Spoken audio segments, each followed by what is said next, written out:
Olá, meu nome é Adolfo Melito, este é o programa Economia Criativa do Visão WebT. Economia Criativa tem trazido aqui casos de sucesso em áreas de empreendimento, empreendedorismo, tecnologia, inovação e, naturalmente, aquilo que envolve negócios, né? E hoje eu tenho o prazer aqui de receber o Cid Torquato, que é o CEO da Icon Libras. Icon, vou explicar o que vem a ser.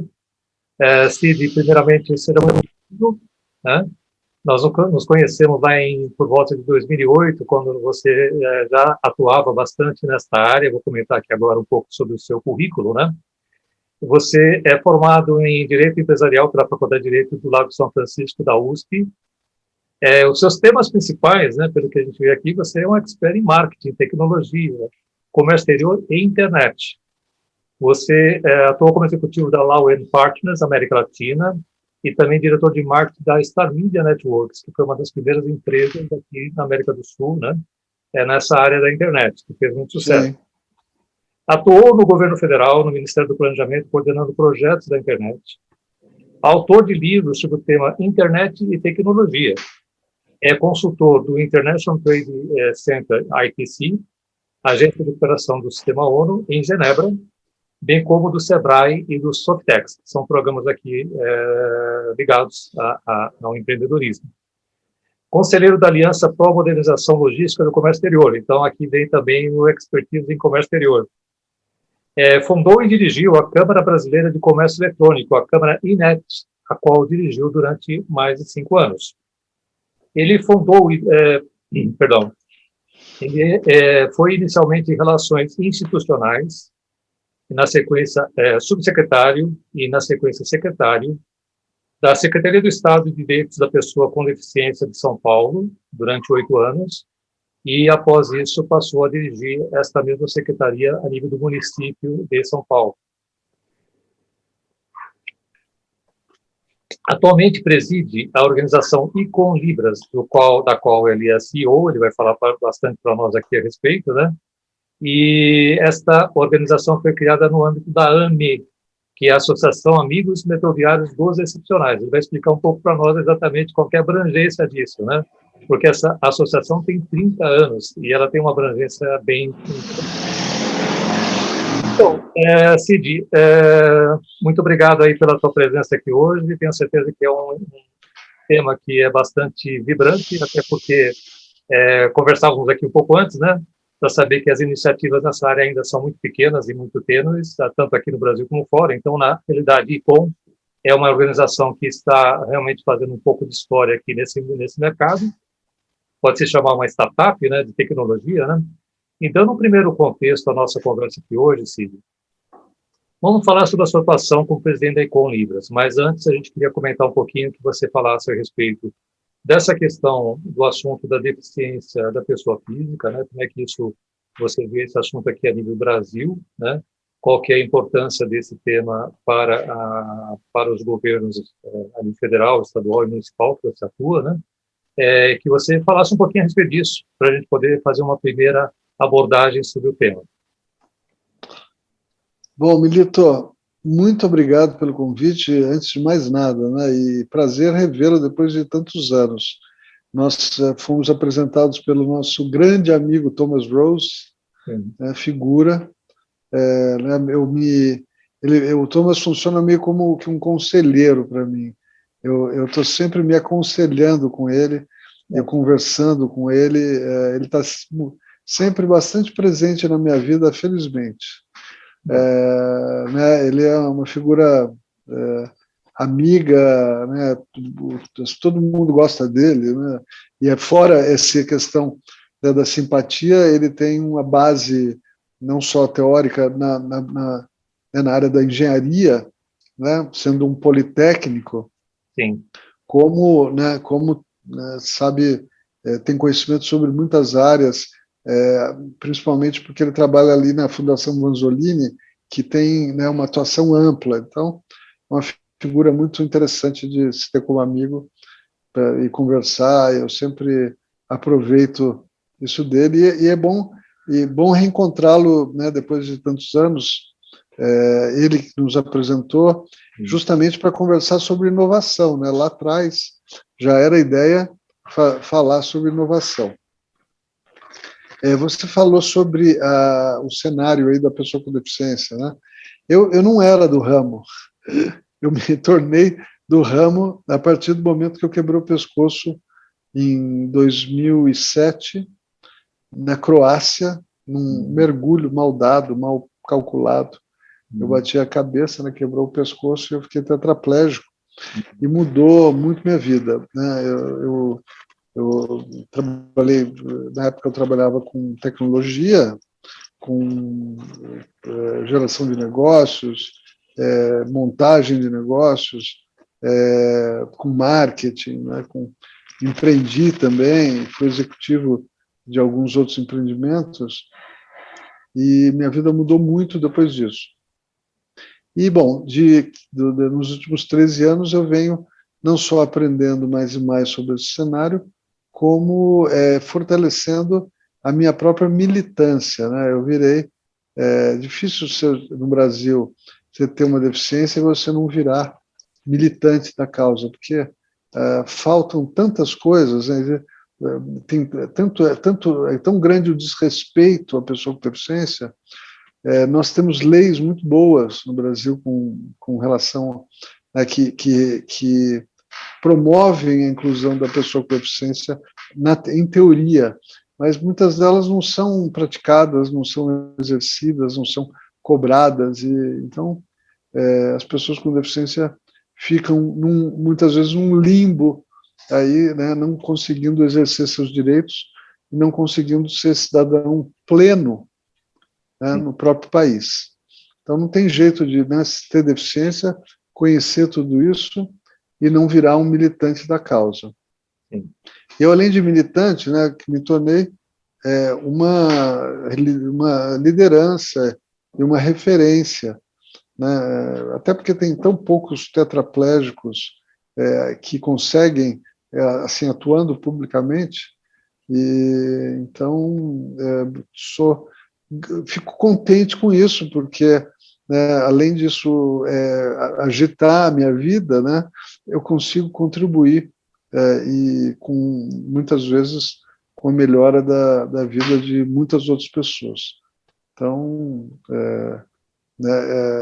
eu fiz desse grande limão que foi virar tetraplégico, venho fazendo, né, seguidas limonadas dele né, e não me deixando abater e vivendo a vida né, com o que eu tenho atualmente né, e tentando ao máximo, ou seja, tentando ao máximo atuar e fazer tudo aquilo de interessante que aparece, né, para a gente fazer aí, viver plenamente. Então, é mais ou menos esse é o perfil aí da minha situação. É espetacular, Cid. Bom, claro que você tem que receber os melhores cumprimentos e parabéns pelo trabalho que você vem executando, né? E compartilhando aí um pouco daquilo que você comentou também a respeito do nosso amigo comum, Thomas Rose, né? Ele já naquela época ele já era parceiro e conselheiro do nosso Instituto de Economia Criativa, que foi criado em 2007, né? Foi quando nós nos encontramos, acho que em 2008. Sim. E depois ele continua a jornada conosco também na FEComércio, teve lá o Conselho de Criatividade, Inovação e Economia Criativa, né? E hoje também nos acompanha no empreendimento chamado My First IPO, que é um projeto ligado ao crowdfunding de investimento, aquilo que é regulado pela CVM. Então, ele é uma referência, né? Acho que é assim, espetacular poder contar com a amizade e com os conhecimentos e relacionamentos, né? Bem da verdade que ele tem aqui no estado de São Paulo, que eu nunca vi ninguém conhecer tanta gente quanto o Thomas, mas é um prazer mesmo estar com você aqui hoje. Quando nós falamos sobre a AME, só para também deixar e situar essa instituição, né, que já tem 30 anos, como Associação Amigos Metroviários Profissionais, mas ela tem uma abrangência maior, né? Você pode contar um pouquinho como é que é esta AME aqui em São Paulo? Sim, eu não conheço profundamente a história da AME, eu estou chegando agora né? Eu estava na prefeitura, fiquei como secretário até dezembro, saí né, e comecei assumi aqui no meados de janeiro, e tem sido um aprendizado diário, né? Eu tenho aprendido sobre a AME e principalmente sobre o ICOM, que é a operação que eu vim dirigir. Então, a AME tem, de fato, 30 anos, a grande especialidade dela, o grande trabalho dela nesses 30 anos tem sido a alocação de mão de obra específica, especializada, sempre nessa área de inclusão. Então, cuidadores, auxiliares de vida diária, intérpretes, na cidade de São Paulo, no estado de São Paulo e em outros estados também. Então, essa é a atuação da AME. E há 7 anos atrás, é uma entidade bastante respeitada e com uma carteira grande de clientes. Há 7 anos atrás, identificando a necessidade, né, grande, enorme de inclusão da pessoa com deficiência auditiva, né, da pessoa surda, a AME investiu e criou o ICOM. Né? O ICOM nasce para incluir a pessoa com deficiência auditiva, para incluir o surdo. E como isso? Melhorando, facilitando, promovendo canais de comunicação em libras, né, para o surdo. Isso principalmente via o principal carro-chefe, digamos assim, da operação do ICOM é um aplicativo para uso, para atendimento presencial, né, e um aplicativo onde você aciona, aparece um intérprete de Libras humano na tela do celular, do tablet, do computador, e colabora, né, faz a intermediação do atendimento entre o atendente ouvinte e o atendido surdo, em geral. Né? Isso serve para qualquer tipo de atendimento, né? Seja uma consulta médica, né, ou uma compra de cachorro-quente numa barraca. Ou seja, em qualquer atendimento presencial faz sentido ter a disponibilidade, ou seja, ter disponível esse aplicativo para que, se aparecer um cliente surdo, você possa atendê-lo com dignidade, né, da forma como ele deve ser atendido. Eu imagino assim, eu surdo, entro numa loja e quero fazer algumas compras, sou um comprador exigente, né? Estou com o meu aplicativo aqui, ligo lá para a pessoa que me atende e ela começa a ouvir, então, aquilo que eu estou passando, né? Em sinais, né? Ela está transportando essa informação para você, que é o dono da loja, né? O atendente da loja em português e você respondendo também e naturalmente fazendo a comunicação. Isso é espetacular, né? Exato, isso aí. É muito legal. Você sabe que quando eu implementei esse sistema, né, esse recurso na prefeitura de São Paulo. Então, hoje, você pode, em teoria, né, porque na prática você ainda tem gente que não conhece, alguma resistência de pessoas aqui e ali, mas, em teoria, você poderia, em qualquer departamento, qualquer área da prefeitura, e ser atendido por esse aplicativo. E, como eu disse, inclusive consultas médicas. Né? E é um avanço, um upgrade tremendo para a comunidade surda. A gente sabe que eles não vão ao médico porque não conseguem se comunicar. Eu chamo essa comunidade de párias linguísticos no seu próprio país. Sim.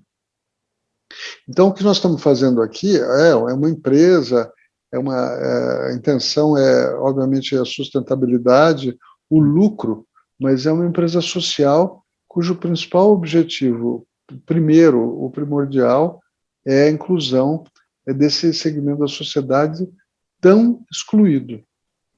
Perfeito. Nós conversávamos um pouco antes, né, e falávamos a respeito das disparidades estatísticas, né, quando você apura, bom, quantos deficientes nós temos aqui no país, né? Então, eu estou dizendo assim, tem que incluir todo mundo. Eu uso óculos e tenho uma deficiência. Então, na prática, os percentuais não batem muito bem, nem sei como é que isso é no resto do mundo sim, também. Mas no auditivo, você comentava os números, eu gostaria que você citasse um pouquinho sim. dessas estatísticas que você tem dos auditivos. Olha, muito difícil trabalhar com números aqui no Brasil, viu, Melito? A gente tem uma incompetência meio que estrutural nesse sentido.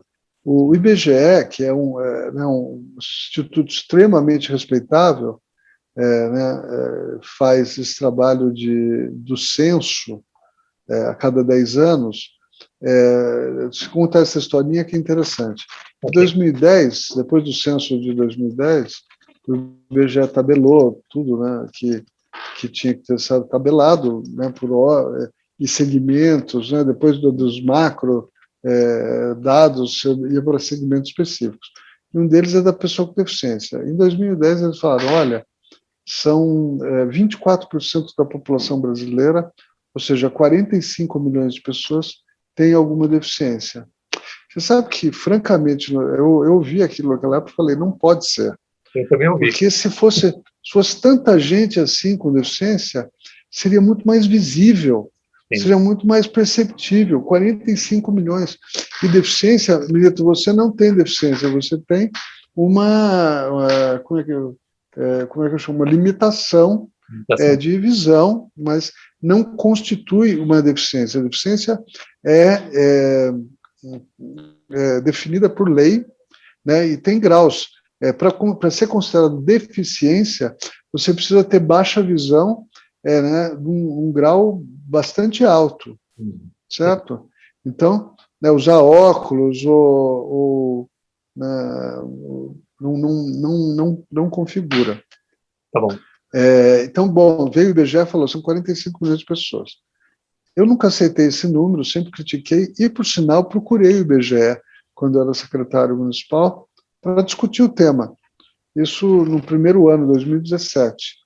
Em 2018, eu não sei se estimulado pelo meu pleito, eles fizeram uma reanálise dos dados, vieram a público e falaram, olha, gente, fazer censo de pessoa com deficiência é muito difícil, por tais e quais razões.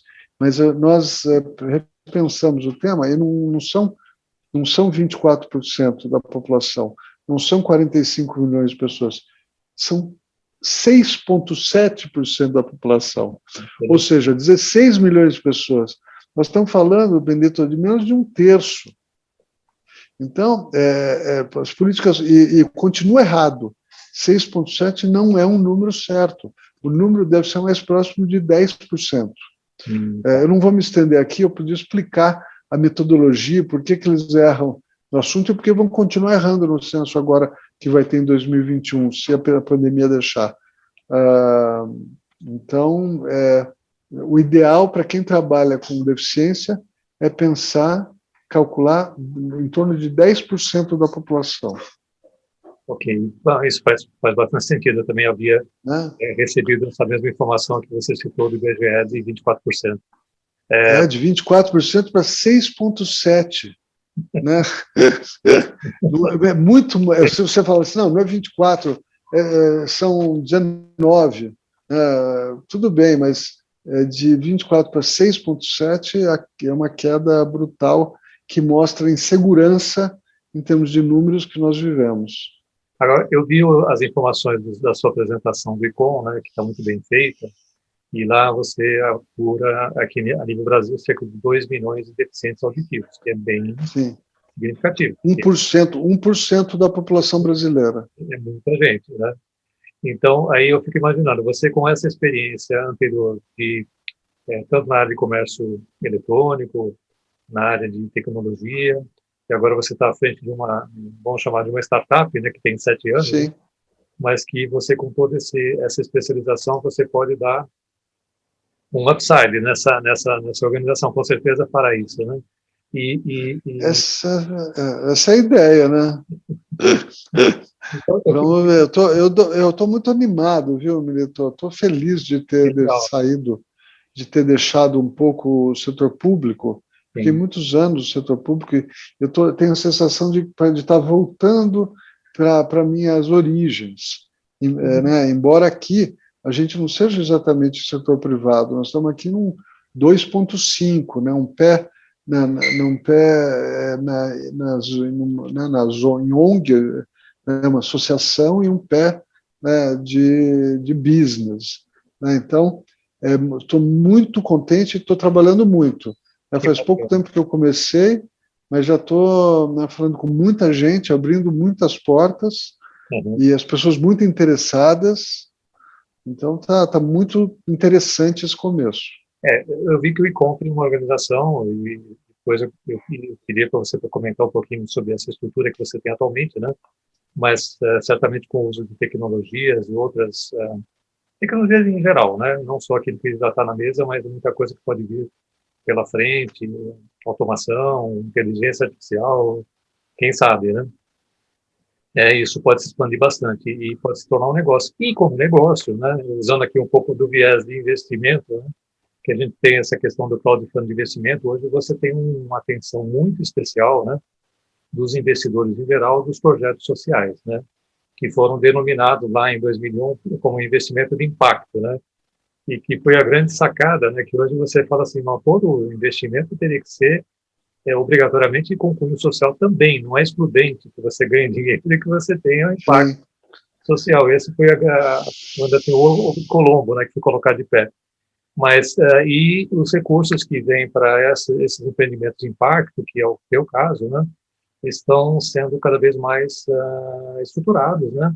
Aqui no Brasil tem várias organizações que atuam nessa área, então, certamente, se você precisar futuramente, né, fazer uma captação para esse negócio, eu tenho certeza que você terá realmente muito apelo na sim. introdução desse curso. Pode ser, inclusive, uma coisa internacional, né, na prática, porque imagino que a linguagem Libras é uma coisa também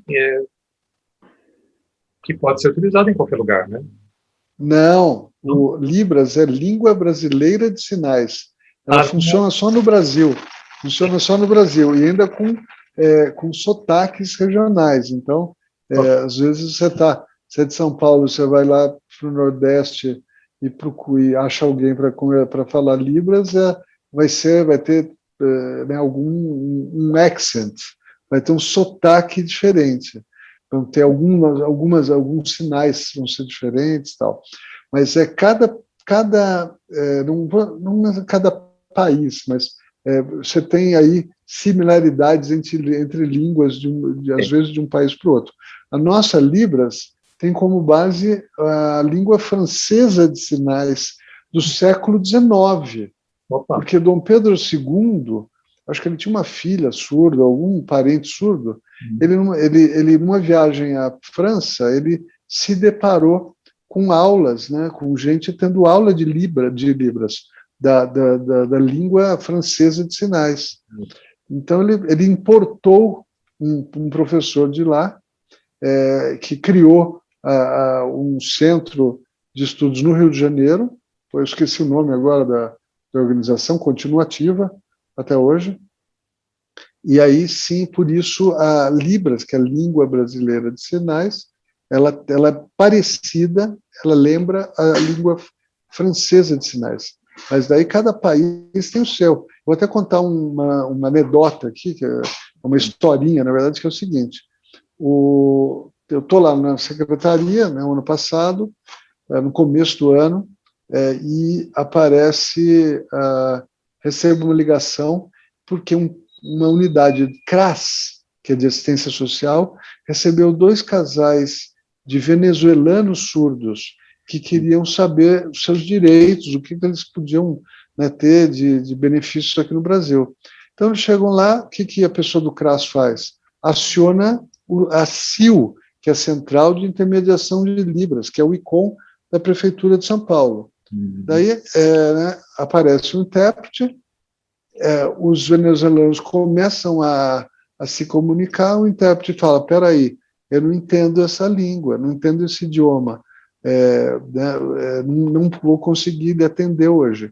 me ligaram na hora, eu falei assim, não tem problema, marca para essas pessoas voltarem daqui 2 dias, que até lá nós vamos encontrar o intérprete que vai fazer a intermediação, a tradução para eles. Dito e feito, fomos atrás, encontramos, e eles fizeram, alocamos o intérprete, via aplicativo. Eu podia ter mandado o intérprete diretamente lá para o CRAS, mas eu falei, não, vamos valorizar o aplicativo, vamos usar esse aplicativo. E daí foi feito o atendimento aos venezuelanos surdos, né, pelo aplicativo da prefeitura. Então, é uma anedota aí. E por outro lado, semana que vem eu estou participando de um evento internacional da Alemanha, então vai ser Alemanha e Brasil, e vai ter um intérprete de língua alemã, de sinais, e um intérprete de língua brasileira de sinais, no mesmo evento. A dificuldade das línguas, naturalmente, ela existe e hoje está sendo cada vez mais minimizada pelo fato de você ter tradutor automático, né? Online, em real time, as pessoas ouvem alguém falando em japonês, responde em português e todo mundo se entende, né? E em sinais, isso, na tua opinião, vai evoluir para que se crie uma língua universal de sinais ou qual vai seria uma solução para isso, se você imagina? Olha, a língua que pode eventualmente virar uma língua internacional de sinais é a língua americana de sinais, American Sign Language. Okay. Mas não existe um movimento nenhum muito forte nesse sentido. Entendi.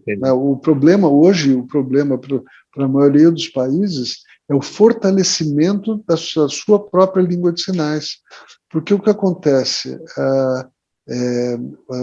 Essa comunidade surda, ela tem dificuldade de desenvolver, inclusive, a língua de sinais, certo?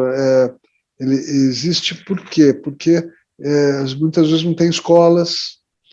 São Paulo, por exemplo, tem 6 escolas bilíngues, onde a pessoa entra, o Libras é o primeiro idioma e português é o segundo idioma. Olha que legal. Mas isso é em São Paulo, o resto do Brasil não tem isso. Não tem isso, e outros países do mundo também não tem. Então, muitas vezes as línguas de sinais ficam ameaçadas, né, pela falta de estrutura para a comunidade surda aprender, estudar e tal.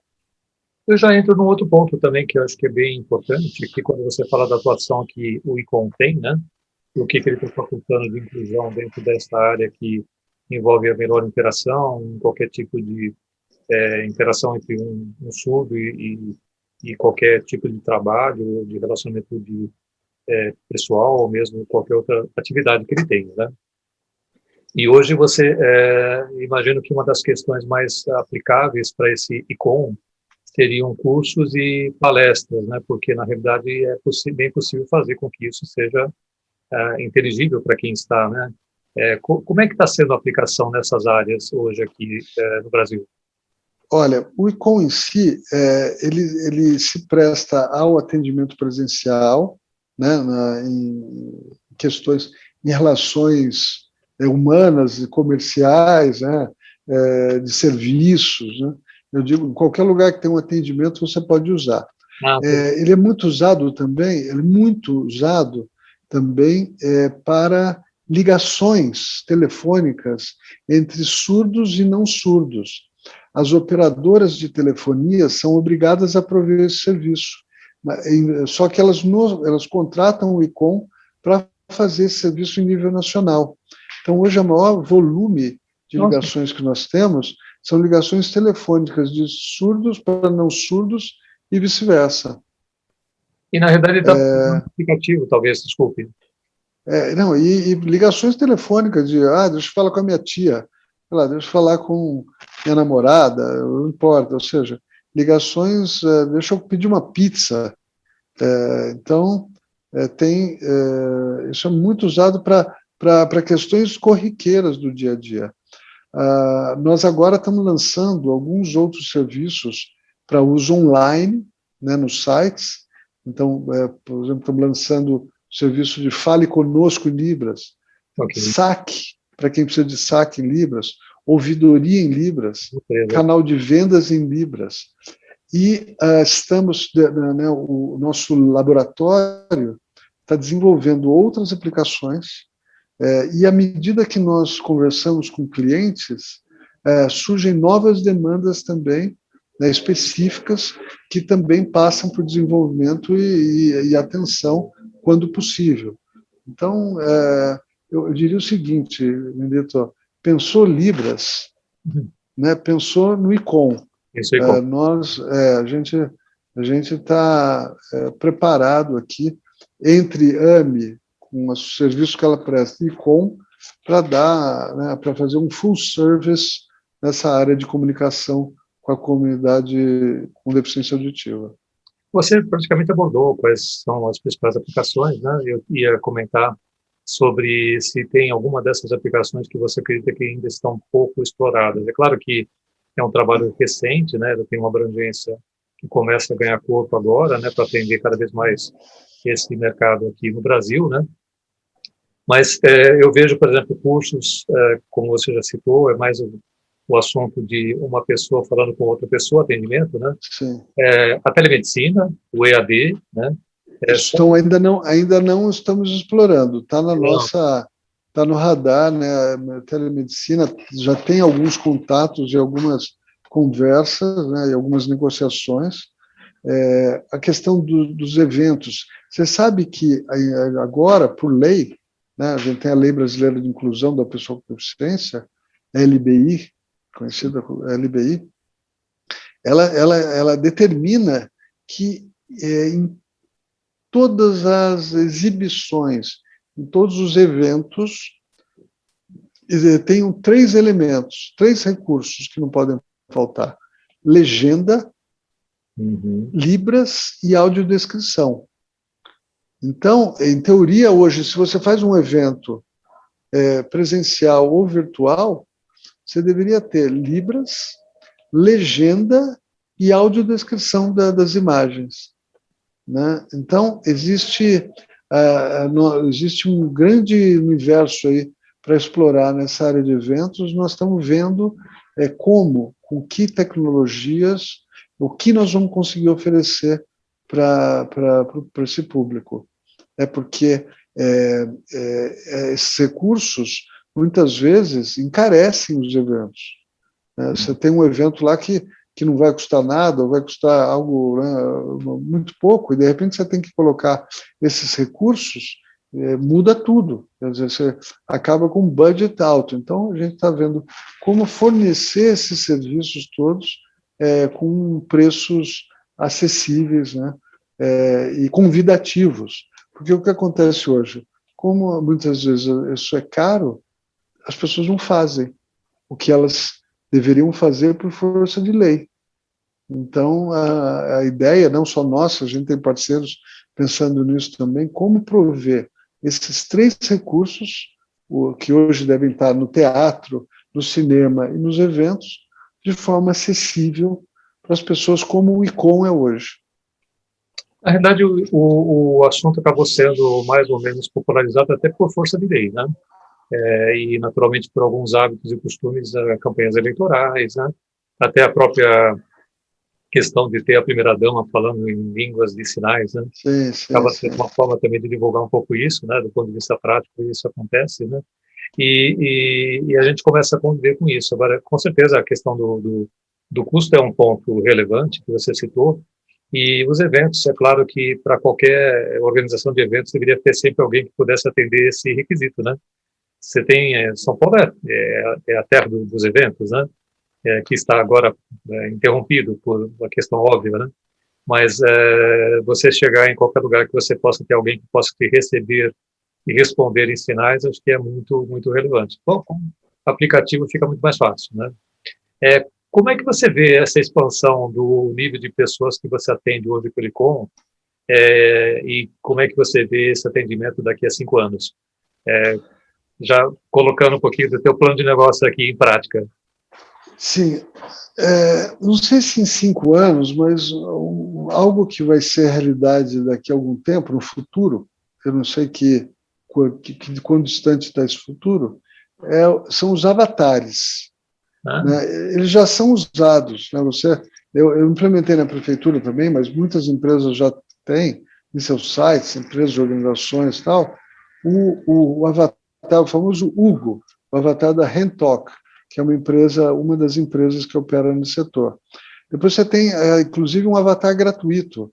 A plataforma chama Velibras, é uma plataforma que foi patrocinada pelo governo federal e hoje qualquer um pode usar, né? Mas quem está mais hoje na maioria dos sites é o Hugo, da plataforma da Rentoc. Ele é usado, hoje esses avatares são basicamente usados para ler textos nos sites. Então você coloca no site, ali você clica no íconezinho, abre o aplicativo, você indica o texto que você quer que seja traduzido e o avatar, mas é muito longe, está muito longe ainda de ser algo fluido, de ser algo sem erros, né? Ele é muito literal e não consegue entrar nas particularidades do idioma. Mas eu imagino que daqui a alguns anos nós já também estamos desenvolvendo né, alguma coisa nessa linha, com inteligência artificial, isso vai se tornar uma realidade e nós não vamos mais precisar dos intérpretes. Não, nós vamos poder substituir intérpretes humanos em mais situações. Mas tem um dado com relação a isso também, é que a comunidade surda não gosta. Não gosta. Eles gostam, não. Mas você sabe como é, né? O futuro é inexorável e às vezes a tecnologia desenvolve aplicativos e aplicações aí que viram regra. Então, eu acho que o futuro desse negócio vão ser os avatares, mas esse futuro ainda não sei dizer para você em que distância que está, se está 5 anos. 5 anos, com certeza não. Eu calculo de uns 10 anos para frente. O que a gente percebe também, que eu vim do mercado de videogames, né, desde a época da Tectoy Sega, né, e acompanhando todos os eventos que vieram depois, a economia criativa é um dos grandes setores, né, que tem como nessa área de criatividade e inovação, né, e ele cresceu de tal forma que hoje você pode imaginar que um videogame é uma produção cinematográfica. Então, não vejo que seria muito difícil futuramente que você tivesse, como você disse, avatares, né, que a partir do momento que eu falo, ele pode traduzir automaticamente em sinais de um avatar, né, ou de uma pessoa, ou de uma figura, ou de uma personagem, né, animada, que a animação gráfica também está super, hiper evoluída, né, para fazer isso. Mas, como você disse, quer dizer, na realidade tem que ter o contato humano, a relação, acho que esse é um ponto muito importante. E olhando um pouquinho do ponto de vista das pessoas que têm essa deficiência auditiva, né, eu sei que existem várias limitações para que essas pessoas tenham alguma atividade profissional em empresas, né, que você já tinha comentado comigo. Mas se você tivesse que elencar 1 ou 2 ou 3 grandes focos de atuação profissional, né, para uma pessoa que tenha essa deficiência, como é que você vê dentro do ICOM, né, os seus desafios em relação a prover mais e mais oportunidades para essas pessoas e essas profissões? Se é que essa pergunta faz sentido. Faz. Olha, o primeiro, queria dizer o seguinte, né, que a gente está lidando em Libras com uma parcela pequena da população com deficiência auditiva. Então, você tem, além das pessoas que sabem Libras, você tem aquelas pessoas que são oralizadas e leem lábios, né, e falam, né, e muitas vezes não sabem Libras. Você tem as pessoas com implante coclear ou outros aparelhos. Elas querem que você mande informação via FM direto para o aparelho delas. Então, para ficar mais fácil e mais audível. Você tem a população com deficiência auditiva que não sabe nada, nem português, nem Libras, se comunica de forma rudimentar com seus familiares, né, tem uma atuação muito limitada socialmente. Então, porque é uma deficiência dura, né? Muito duro você não conseguir se comunicar, ou você ter restrições de comunicação. Isso, dentro da pergunta da questão do trabalho, isso é um impeditivo muito grande para as pessoas serem contratadas, porque ela chega no local de trabalho e não consegue falar com ninguém, não consegue se comunicar. Daí, não, a gente escreve um bilhetinho. Não, mas algumas não sabem nem escrever em português. Só foram alfabetizadas em Libras. Então, eles têm muita dificuldade. Por isso que a AME, né, a Vicom, faz esses investimentos. Para aumentar a oferta de possibilidades, né, para essa comunidade, que eu chamo, como eu disse, párias linguísticos. Né, eles estão, em grande medida, fora da sociedade, eles estão nas suas sociedades, eles se segregam e vivem entre eles. Então, esse tipo de ferramenta vem ajudar muito. Né? De novo, o que acontece? Uma empresa contrata um surdo para cumprir lei de cotas, né? E daí chega na hora ele não consegue falar com ninguém. Nós estamos provendo para várias empresas o aplicativo, o ICOM, exatamente para esse uso. Então, para o surdo usar na comunicação com seus colegas de trabalho, com seu chefe, nas reuniões, né, ele usa o ICOM e aí se inclui. Né, isso tem sido um avanço, né, muito grande para esses profissionais disponibilizarem agora dessa ferramenta. Cid, você que tem esse histórico de ter atuado muito nessa área de comércio eletrônico, internet, câmara e net, a gente percebe um tema que a gente está sempre discutindo aqui, tem relação com a formação qualificada, né, de desenvolvedores, ou programadores, ou developers, ou enfim, essa profissão tão desejada e tão escassa, né, do ponto de vista prático aqui, como oferta no Brasil, né, o que gera distorções no mercado de trabalho e na realidade, assim, se você precisa não sei dimensionar, mas assim, as pessoas falam de 500 mil a 1 milhão de pessoas em déficit, né, que você poderia criar desenvolvedores qualificados que ficassem no Brasil, que atendessem, né, essa revolução digital que nós estamos vivendo, né, e o Brasil poderia ser um expoente nessa área, assim como a Índia é, né?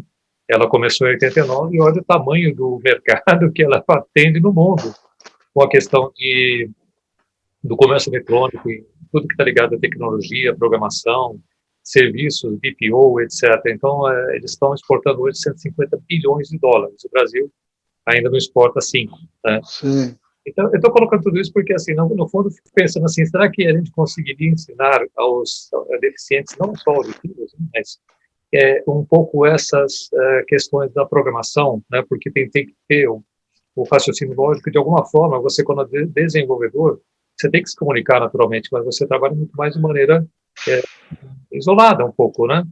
Para fazer as coisas. Esse é uma boa ideia ou é uma má ideia? Como é que você vê isso? Olha, não sei se eu captei muito bem o que você me falou agora, mas é o seguinte, na área de tecnologia no Brasil, além de eles não terem estar perdendo anos-luz de distância da Índia ou de qualquer outro país que faz outsource de tecnologia para fora, aqui muito pouca gente conhece o contexto de acessibilidade digital. Ah, tá. Uhum. Então, você tem muito pouca coisa sendo desenvolvida promovendo acessibilidade. Não é algo que seja de grande conhecimento dos desenvolvedores e tudo mais. Obviamente que tem gente que conhece, mas muito pouco. Em geral, o pessoal vai pensar em acessibilidade depois, se for cobrado, não está embutido ainda, não está default. Sim. Né? Tá ainda algo meio extemporâneo, precisamos promover ainda mais. Bacana. Então você não tem muito desenvolvimento de o que a gente chama aí já de tecnologia assistiva. Sim. Você tem, né, poderia ter muito mais, no exterior tem muito mais. Eu lembro, eu fui algumas vezes para a Alemanha, a maior feira de tecnologia para pessoas com deficiência do mundo. E, não, impressionante o nível de desenvolvimento que existe, né, no primeiro mundo, de opções, ofertas de recursos, né, e o que a gente não tem no Brasil. Não consegue. A Anvisa é um problema sério. Nem cadeira importada a gente consegue, cadeira de rodas importada a gente consegue ter aqui. Entendi. Então, quer dizer, né, faz 14, 13 anos que eu venho, inclusive, no Estado eu fiz muito disso, promovendo a ideia de tecnologia assistiva, convidando as empresas e os desenvolvedores e os empreendedores a conhecerem e pensarem no tema como uma área potencial de negócios. Então, nós estamos caminhando aqui, está sendo realmente muito instrutivo e muito bacana conhecer todos esses detalhes, eu mesmo não conhecia, né? E tenho certeza absoluta que vai ser um tema bastante pesquisado, né, a partir deste vídeo aqui, que vai ser publicado proximamente. E eu queria aproveitar aqui nessa finalização do programa, para que você pudesse colocar para nós e para a nossa audiência, né, o recado principal que tem sido colocado pelo ICOM, né, junto às empresas, a comunidade que tem interesse de poder participar desse processo, apoiar esse processo, investir com a ICOM nesse processo, contribuir para essas melhorias todas que o ICOM se propõe a fazer. Então, esse é o seu espaço comercial aqui, Cid. Por favor. Olha, mais do que nada, eu tenho tido muito, eu já esperava isso, na verdade. Eu venho namorando com a AME há mais de 2 anos, e eu já tinha essa percepção. Por um lado, porque tem, né, uma exigência legal para que governos e empresas tenham canais de comunicação com a comunidade surda. Eu já imaginava uma demanda. Estou me surpreendendo com a receptividade que as empresas que eu tenho contactado têm com a nossa oferta. Por que elas estão fazendo? Por que elas estão tão assim interessadas no tema? Uma, porque essa questão legal, essa tem uma exigência legal, e embora você saiba que no Brasil, né, tem coisa que pega, que não pega, tem coisa que é exigida, outras não, mas eles têm também a questão do compliance, né, das empresas. Hoje as empresas querem ser inclusivas, né, e também a questão o aumento dos investimentos nessa área da inclusão da pessoa com deficiência e da diversidade humana. Então, você tem uma série de fatores que convergem aí para criar um ambiente favorável, hoje em dia, a esse tipo de investimento. Então, como eu disse, uma receptividade muito grande das empresas, né, né, eu pediria para quem está nos assistindo e quer saber mais sobre COM, que nos procure.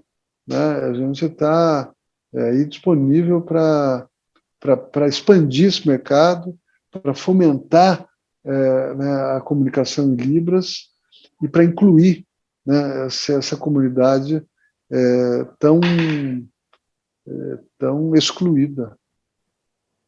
E para o contato inicial seria através do ICOM?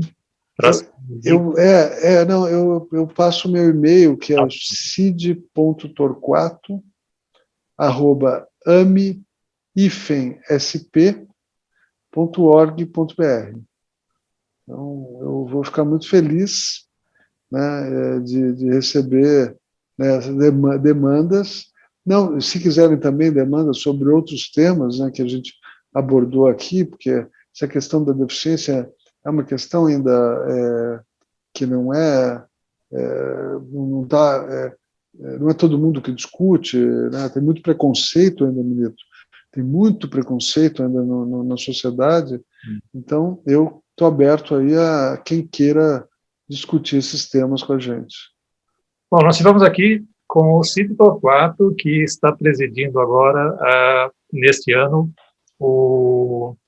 a empresa ICOM, que trata de soluções para deficientes auditivos, que já tem uma presença de mercado já de 7 anos e que tem uma perspectiva agora de fazer um incremento bastante forte, né? Considerando todas as características de conhecimento e negócios, né, que o Cid já experimentou nesta e outras áreas também que estão ligadas à tecnologia e à inovação. Cid, eu quero agradecer muitíssimo a tua presença aqui hoje, desejar muito sucesso para você à frente da presidência do ICOM e conte, por favor, conosco, né, para poder fazer dessa divulgação um movimento cada vez mais amplo, né, para que o ICOM consiga, com você, os objetivos que você se propõe a desenvolver aqui no Brasil. Muito obrigado pela tua presença aqui hoje. Obrigado, Milito. Conte sempre comigo, meu caro.